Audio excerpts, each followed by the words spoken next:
संजय ने कहा।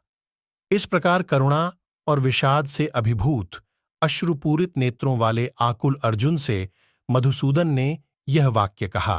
श्री भगवान ने कहा, हे अर्जुन, तुमको इस विषम स्थल में यह मोह कहां से उत्पन्न हुआ? यह आर्य आचरण के विपरीत न तो स्वर्ग प्राप्ति का साधन ही है और न कीर्ति कराने वाला ही है। हे पार्थ, कायर मत बनो, यह तुम्हारे लिए अशोभनीय है। हे परंतप, हृदय की क्षुद्र दुर्बलता को त्याग कर खड़े हो जाओ। अर्जुन ने कहा, हे मधुसूदन, मैं रणभूमि में किस प्रकार भीष्म और द्रोण के साथ बाणों से युद्ध करूंगा? हे अरिसूदन, वे दोनों ही पूजनीय हैं।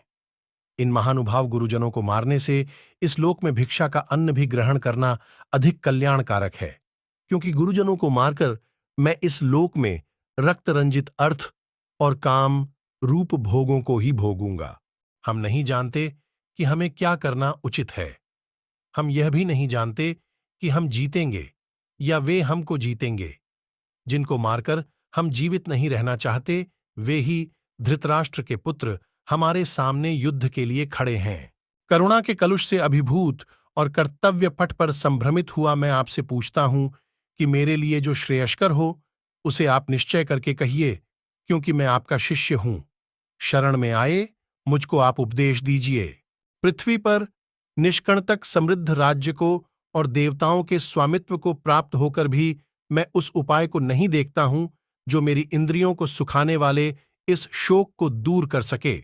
संजय ने कहा। इस प्रकार गुड़ाकेश परंतप अर्जुन भगवान ऋषिकेश से यह कहकर कि हे गोविंद, मैं युद्ध नहीं करूंगा, चुप हो गया। हे धृतराष्ट्र, दोनों सेनाओं के बीच में उस शोकमग्न अर्जुन को भगवान ऋषिकेश ने हंसते हुए से यह वचन कहे। श्री भगवान ने कहा, जिनके लिए शोक करना उचित नहीं है, उनके लिए तुम शोक करते हो और ज्ञानियों जैसे वचनों को कहते हो, परंतु ज्ञानी पुरुष मृत और जीवित दोनों के लिए शोक नहीं करते हैं। वास्तव में न तो ऐसा ही है कि मैं किसी काल में नहीं था, अथवा तुम नहीं थे, अथवा ये राजा लोग नहीं थे, और न ऐसा ही है कि इससे आगे हम सब नहीं रहेंगे। जैसे इस देह में देही जीवात्मा की कुमार, युवा और वृद्धावस्था होती है, वैसे ही उसको अन्य शरीर की प्राप्ति होती है। धीर पुरुष इसमें मोहित नहीं होता है। हे कुंती पुत्र, शीत और उष्ण और सुख दुख को देने वाले इंद्रिय और विषयों के संयोग का प्रारंभ और अंत होता है। वे अनित्य हैं, इसलिए हे भारत, उनको तुम सहन करो। हे पुरुष श्रेष्ठ, दुख और सुख में समान भाव से रहने वाले जिस धीर पुरुष को ये व्यथित नहीं कर सकते हैं, वह अमृतत्व मोक्ष का अधिकारी होता है। असत वस्तु का तो अस्तित्व नहीं है और सत का कभी अभाव नहीं है। इस प्रकार इन दोनों का ही तत्व तत्वदर्शी ज्ञानी पुरुषों के द्वारा देखा गया है। उस वस्तु को तुम अविनाशी जानो, जिससे यह संपूर्ण जगत व्याप्त है। इस अव्यय का नाश करने में कोई भी समर्थ नहीं है। इस नाशरहित अप्रमेय नित्यदेही आत्मा के ये सब शरीर नाशवान कहे गए हैं। इसलिए हे भारत, तुम युद्ध करो। जो इस आत्मा को मारने वाला समझता है और जो इसको मरा समझता है, वे दोनों ही नहीं जानते हैं, क्योंकि यह आत्मा न मरता है और न मारा जाता है। यह आत्मा किसी काल में भी न जन्मता है और न मरता है, और न यह एक बार होकर फिर अभावरूप होने वाला है। यह आत्मा अजन्मा, नित्य, शाश्वत और पुरातन है। शरीर के नाश होने पर भी इसका नाश नहीं होता। हे पार्थ, जो पुरुष इस आत्मा को अविनाशी, नित्य और अव्यय स्वरूप जानता है, वह कैसे किसको मरवाएगा और कैसे किसको मारेगा। जैसे मनुष्य जीर्ण वस्त्रों को त्याग कर दूसरे नए वस्त्रों को धारण करता है, वैसे ही देही जीवात्मा पुराने शरीरों को त्याग कर दूसरे नए शरीरों को प्राप्त होता है। इस आत्मा को शस्त्र काट नहीं सकते और न अग्नि इसे जला सकती है। जल इसे गीला नहीं कर सकता और वायु इसे सुखा नहीं सकती, क्योंकि यह आत्मा अच्छेद्य, काटी नहीं जा सकती, अदाह्य, जलाई नहीं जा सकती, अक्लेद्य, गीली नहीं हो सकती, और अशोष्य, सुखाई नहीं जा सकती है।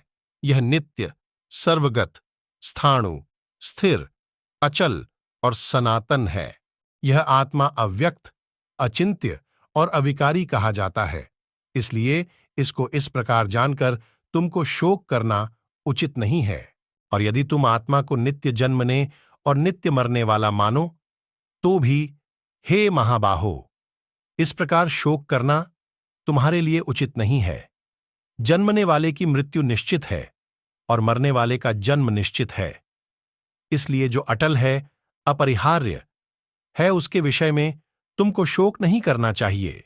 हे भारत, समस्त प्राणी जन्म से पूर्व और मृत्यु के बाद अव्यक्त अवस्था में रहते हैं और बीच में व्यक्त होते हैं। फिर उसमें चिंता या शोक की क्या बात है? कोई इसे आश्चर्य के समान देखता है, कोई इसके विषय में आश्चर्य के समान कहता है, और कोई अन्य पुरुष इसे आश्चर्य के समान सुनता है, और फिर कोई सुनकर भी नहीं जानता। हे भारत, यह देही आत्मा सबके शरीर में सदा ही अवध्य है। इसलिए समस्त प्राणियों के लिए तुम्हें शोक करना उचित नहीं, और स्वधर्म को भी देखकर तुमको विचलित होना उचित नहीं है, क्योंकि धर्मयुक्त युद्ध से बढ़कर दूसरा कोई कल्याणकारक कर्तव्य क्षत्रिय के लिए नहीं है। और हे पार्थ, अपने आप प्राप्त हुए और स्वर्ग के लिए खुले हुए द्वार रूप इस प्रकार के युद्ध को भाग्यवान क्षत्रिय लोग ही पाते हैं। और यदि तुम इस धर्मयुद्ध को स्वीकार नहीं करोगे तो स्वधर्म और कीर्ति को खोकर पाप को प्राप्त करोगे, और सब लोग तुम्हारी बहुत काल तक रहने वाली अपकीर्ति को भी कहते रहेंगे। और सम्मानित पुरुष के लिए अपकीर्ति मरण से भी अधिक होती है। जिनके लिए तुम बहुत माननीय हो, उनके लिए अब तुम तुच्छता को प्राप्त होोगे। वे महारथी लोग तुम्हें भय के कारण युद्ध से निवृत्त हुआ मानेंगे।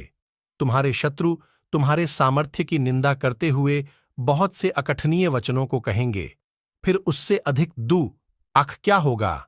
युद्ध में मरकर तुम स्वर्ग प्राप्त करोगे या जीतकर पृथ्वी को भोगोगे। इसलिए हे कौन्तेय, युद्ध का निश्चय कर तुम खड़े हो जाओ। सुख दुख, लाभ हानि और जय पराजय को समान करके युद्ध के लिए तैयार हो जाओ। इस प्रकार तुमको पाप नहीं होगा। हे पार्थ, तुम्हें सांख्य विषय ज्ञान कहा गया, और अब इस कर्म योग से संबंधित ज्ञान को सुनो, जिस ज्ञान से युक्त होकर तुम कर्मबंध का नाश कर सकोगे। इसमें क्रमनाश और प्रत्यवाय दोष नहीं है। इस धर्म योग का अल्प अभ्यास भी महान भय से रक्षण करता है। हे कुरुनंदन, इस विषय में निश्चयात्मक बुद्धि एक ही है। अज्ञानी पुरुषों की बुद्धियां, संकल्प बहुत भेदों वाली और अनंत होती हैं। हे पार्थ, अविवेकी पुरुष वेदवाद में रमते हुए जो यह पुष्पिता दिखावटी शोभा की वाणी बोलते हैं, स्वर्ग से बढ़कर और कुछ नहीं है। कामनाओं से युक्त स्वर्ग को ही श्रेष्ठ मानने वाले लोग भोग और ऐश्वर्य को प्राप्त कराने वाली अनेक क्रियाओं को बताते हैं, जो वास्तव में जन्म रूप कर्म फल को देने वाली होती हैं। उससे जिनका चित्त हर लिया गया है, ऐसे भोग और ऐश्वर्य में आसक्ति रखने वाले पुरुषों के अंतकरण में निश्चयात्मक बुद्धि नहीं होती, अर्थात वे ध्यान का अभ्यास करने योग्य नहीं होते। हे अर्जुन, वेदों का विषय 3 गुणों से संबंधित संसार से है। तुम त्रिगुणातीत, निर्द्वंद्व, नित्य सत्व में स्थित, योगक्षेम से रहित और आत्मवान बनो। सब ओर से परिपूर्ण जलराशि के होने पर मनुष्य का छोटे जलाशय में जितना प्रयोजन रहता है, आत्मज्ञानी ब्राह्मण का सभी वेदों में उतना ही प्रयोजन रहता है। कर्म करने मात्र में तुम्हारा अधिकार है, फल में कभी नहीं। तुम कर्मफल के हेतु वाले मत होना, और अकर्म में भी तुम्हारी आसक्ति न हो। हे धनंजय, आसक्ति को त्याग कर तथा सिद्ध और असिद्ध में संभव होकर योग में स्थित हुए तुम कर्म करो। यह संभव ही योग कहलाता है। इस बुद्धि योग की तुलना में सकाम कर्म अत्यंत निकृष्ट हैं। इसलिए हे धनंजय, तुम बुद्धि की शरण लो। फल की इच्छा करने वाले दीन हैं। समत्व बुद्धि युक्त पुरुष यहां इस जीवन में पुण्य और पाप, इन दोनों कर्मों को त्याग देता है। इसलिए तुम योग से युक्त हो जाओ। कर्मों में कुशलता योग है। बुद्धि योग युक्त मनुष्य लोग कर्मजन्य फलों को त्याग कर जन्म रूप बंधन से मुक्त हुए अनामय अर्थात निर्दोष पद को प्राप्त होते हैं। जब तुम्हारी बुद्धि मोहरूपी दलदल कलिल को तर जाएगी, तब तुम उन सब वस्तुओं से निर्वेद वैराग्य को प्राप्त हो जाओगे जो सुनने योग्य और सुनी हुई हैं। जब अनेक प्रकार के विषयों को सुनने से विचलित हुई तुम्हारी बुद्धि आत्मस्वरूप में अचल और स्थिर हो जाएगी, तब तुम परमार्थ योग को प्राप्त करोगे। अर्जुन ने कहा, हे केशव, समाधि में स्थित स्थिर बुद्धि वाले पुरुष का क्या लक्षण है? स्थिर बुद्धि पुरुष कैसे बोलता है, कैसे बैठता है, कैसे चलता है?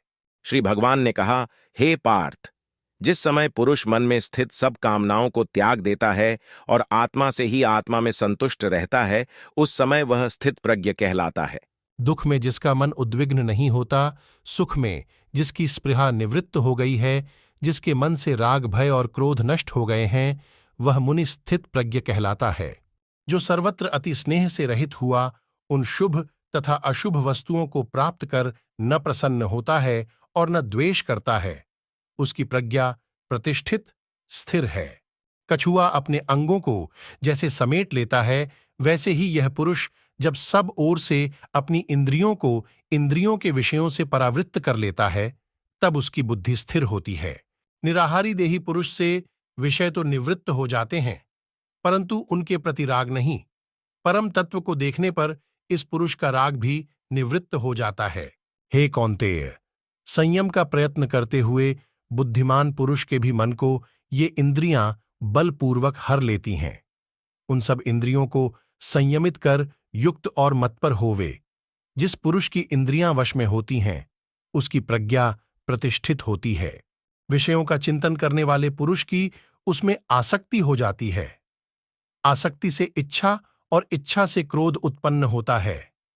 क्रोध से उत्पन्न होता है मोह और मोह से स्मृति विभ्रम। स्मृति के भ्रमित होने पर बुद्धि का नाश होता है और बुद्धि के नाश होने से वह मनुष्य नष्ट हो जाता है। आत्मसंयमी विधेय आत्मा पुरुष राग द्वेष से रहित अपने वश में की हुई आत्मवश्य इंद्रियों द्वारा विषयों को भोगता हुआ प्रसन्नता प्राप्त करता है। प्रसाद के होने पर संपूर्ण दुखों का अंत हो जाता है और प्रसन्न चित्त पुरुष की बुद्धि ही शीघ्र ही स्थिर हो जाती है। संयम रहित अयुक्त पुरुष को आत्मज्ञान नहीं होता और अयुक्त को भावना और ध्यान की क्षमता नहीं होती। भावना रहित पुरुष को शांति नहीं मिलती। अशांत पुरुष को सुख कहाँ? जल में वायु जैसे नाव को हर लेता है, वैसे ही विषयों में विचरती हुई इंद्रियों के बीच में जिस इंद्रिय का अनुकरण मन करता है, वह एक ही इंद्रिय इसकी प्रज्ञा को हर लेती है। इसलिए हे महाबाहो, जिस पुरुष की इंद्रियां सब प्रकार इंद्रियों के विषयों के वश में की हुई होती हैं, उसकी बुद्धि स्थिर होती है। सब प्राणियों के लिए जो रात्रि है, उसमें संयमी पुरुष जागता है, और जहां सब प्राणी जागते हैं, वह तत्व को देखने वाले मुनि के लिए रात्रि है। जैसे सब ओर से परिपूर्ण अचल प्रतिष्ठा वाले समुद्र में अनेक नदियों के जल उसे विचलित किए बिना समा जाते हैं, वैसे ही जिस पुरुष के प्रति कामनाओं के विषय उसमें विकार उत्पन्न किए बिना समा जाते हैं, वह पुरुष शांति प्राप्त करता है। न कि भोगों की कामना करने वाला पुरुष। जो पुरुष सब कामनाओं को त्याग कर स्पृहारहित, ममभाव रहित और निरहंकार हुआ विचरण करता है, वह शांति प्राप्त करता है। हे पार्थ, यह ब्राह्मी स्थिति है। इसे प्राप्त कर पुरुष मोहित नहीं होता। अंतकाल में भी इस निष्ठा में स्थित होकर ब्रह्म निर्वाण, ब्रह्म के साथ एकत्व को प्राप्त होता है।